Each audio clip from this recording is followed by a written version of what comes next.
angel. This is Democracy Now!, democracynow.org, the War and Peace Report. I'm Amy Goodman. We're here in our new printing press studios, and joining us in New York, along with Andrew Bacevich in Boston, BU professor. Here in New York, independent journalist and fellow at the New York University Center on Law and Security, Nir Rosen. He's covered both Iraq and Afghanistan since 2003. His latest articles cover the current state of the U.S. occupations in both countries, Iraq and Afghanistan. They appear in the Boston Review. Nir Rosen, welcome to Democracy Now! Your thoughts after the address, the West Point address of President Obama announcing the surge of 30,000 troops, though that's not it, because though his general Stanley McChrystal wanted 40,000, he's pushing for NATO to supply the rest, and they're saying it'll be in the range of 5,000. Of course, we don't even know the military contractors that will accompany all of these soldiers. Well, it was certainly no surprise. Even if Obama had wanted to escalate the troops, he's under so much political pressure that he would have had to.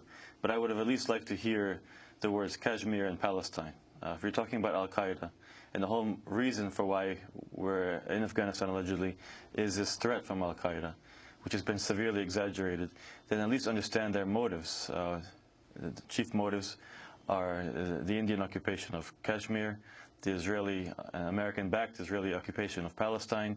These are the motives. If your goal is to weaken al-Qaeda, understand their motives, address their grievances. This isn't some James Bond villain that just wants to attack the U.S. for no reason. These are people who have grievances, the same grievances that have been troubling people around the world for decades. They were once explained using a secular Marxist nationalist discourse. Today it's become a religious discourse, but the grievances have remained the same. So why, if your goal is to weaken al-Qaeda, are you attacking the Taliban? The Taliban being a local movement with a very limited and unsophisticated ideology. And al-Qaeda exists to a much larger extent in Pakistan. And there are no American troops in Pakistan. So why do you need such a huge military footprint in Afghanistan, where there is no al-Qaeda really? They're coming in from Pakistan. Yet in Pakistan, you don't have this American presence, and yet you've actually been relatively successful. There have been no attacks on America, thanks to intelligence, interdiction, heightened security. So al-Qaeda isn't really a threat. You have a couple of hundred relatively unsophisticated guys. They used their A-team in September 11, and it was tragic, but it wasn't that significant. It didn't really affect the U.S. What affected the U.S. was the American response internally and abroad. Al-Qaeda isn't really a big deal. But even if you think it's a big deal, even if you think this is a huge threat that really deserves so much of our resources, understand its grievances, address them. If you remove Palestine and Kashmir, you would have way less people in the world who support al-Qaeda, who want to join it. Instead, what we're doing is increasing the occupation of a Muslim country. Now, Obama mentioned the Soviet occupation of Afghanistan. He mentioned the al-Qaeda presence in Afghanistan. What about the American occupation of Afghanistan?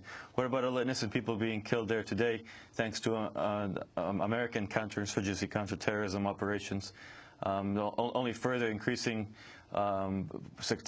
ethnic tensions. You're going to have a civil war in Afghanistan between Tajiks and Pashtuns at some point. It's going more and more in that direction. What about President Obama talking about building up the Afghan forces in order for the U.S. troops to step down in, what, about a year and a half, June, July 2011? Well, nobody familiar with the Afghan security forces really expects this to happen. Having spent time with them, I don't even know if it's a good thing. I mean, the McChrystal report assessment identified the Afghan police as one of the main problems in the country.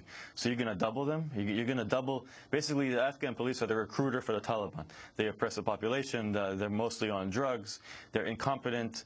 Some of them are very brave and they're being killed in large numbers. But you're going to double this corrupt and oppressive force? That's surely not going to win you any support among the local population.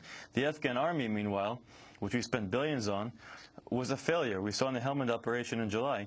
They just decided not to show up. I was in Helmand, and the Americans and Brits were surprised and complaining. The Afghan army didn't feel like taking part. They perceived themselves more as a force designed for external threats, not for internal purposes. So that's a complete waste. And they also just don't have the ability. They're also dominated by Tajiks and Uzbeks, and they're fighting Pashtuns. You're going to see this force break down on along ethnic lines. We see the increase or the return of ethnic-based militias throughout the country. One other mistake, I think, in the American approach is this focus on the South. A constant focus on the South, as if there's no problems anywhere else in the country. This focus on the South allowed the center to fall. So you have Logar and Wardak, two provinces who are adjacent to Kabul, that fell in the last year to Taliban control thanks to the American obsession with the South. You have Kunduz and other parts of the North falling to the Taliban thanks to this American obsession with the South. And now this new obsession with population centers. This was also the Soviet mistake. The Taliban aren't present in population centers. It's a rural insurgency. They're not in the cities so much. They're in the villages, thousands and thousands of tiny little villages that are impossible to secure. This is not Baghdad, which is easy to control, build walls around neighborhoods. You have thousands of remote villages.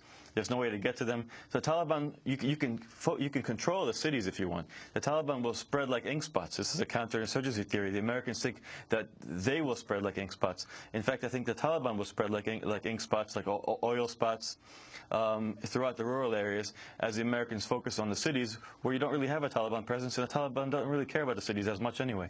It's interesting you talk about the Taliban, growing presence. In the rest of the media, it's all about the U.S. soldiers winning the hearts and minds, and with more troops they'll be able to do that, working on reconstruction.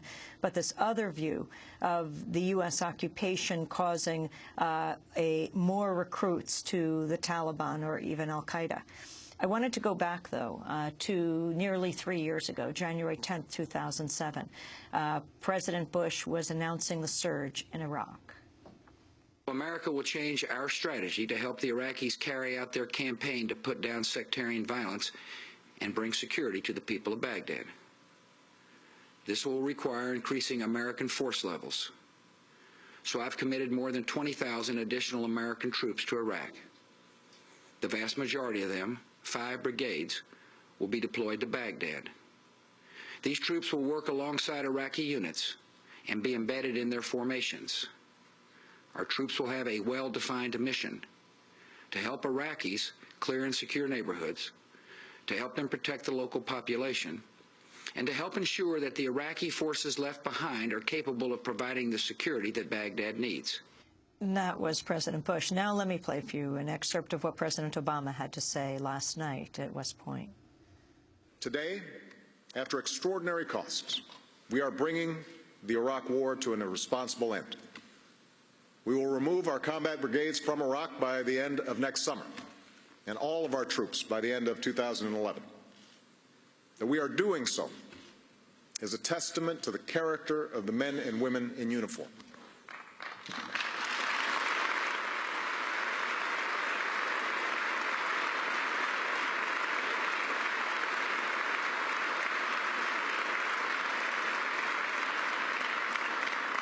Thanks to their courage, grit, and perseverance, we have given Iraqis a chance to shape their future, and we are successfully leaving Iraq to its people. Yes, President Obama last night. Nir Rosen, your response, the surge in Iraq to the surge in Afghanistan. The conflict in Iraq was entirely different from the conflict in Afghanistan. Iraq was a civil war. The increase in American troops after the Shias had basically won the civil war and crushed the Sunnis was important. The increase in American troops was a factor in the reduction of violence, but let's not exaggerate the reduction of violence. You still have much more Iraqi civilians dying today than you do Afghan civilians. Iraq is still a hellhole. The civil war indeed is over, but you have an incredibly corrupt government, weak, oppressive, and this so-called success in Iraq, which we're using as a model for Afghanistan, success that included the deaths of hundreds of thousands of Iraqis, the displacement of millions of Iraqis, the devastation of the country, the spread throughout the region of sectarianism and instability. So Iraq should hardly be a model for anything, and certainly not for population security, for peace and stability, because Iraq is still a much more dangerous place than Afghanistan is. But again, the surge in Iraq followed the civil war in Iraq. So it wasn't a counterinsurgency so much. It was almost a peacekeeping mission. The Americans, which have been an occupying force, were suddenly perceived by many Iraqis to be the least of all evils because of the Sunni-Shia fighting. And the Sunnis were basically crushed very brutally by a very harsh Shia counterinsurgency force that was the government. and the militias. In Afghanistan, what this would require would be that the much larger Sunnis in Iraq are 20% Pashtuns. The Taliban is a Pashtun-based insurgency.